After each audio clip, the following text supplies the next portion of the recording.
بسم الله الرحمن الرحيم.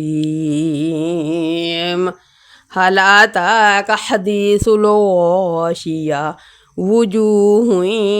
يومئذ خاشعة عاملة ناصبة تصلى نارا حامية تسقى من عين آنية ليس لهم طعام إلا من ضريع لا يسمن ولا يغني من جوع وجوه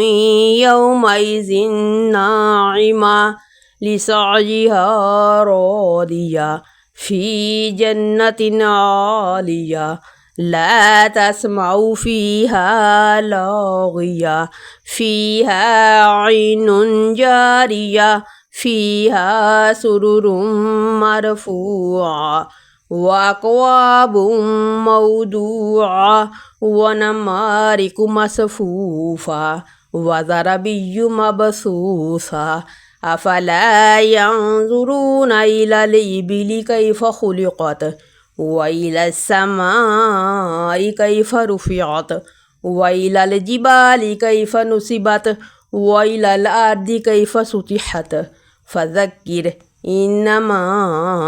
أنت مذكر لست عليهم بمسيطر إلا من تولى وكفر فيعذبه الله العذاب الأكبر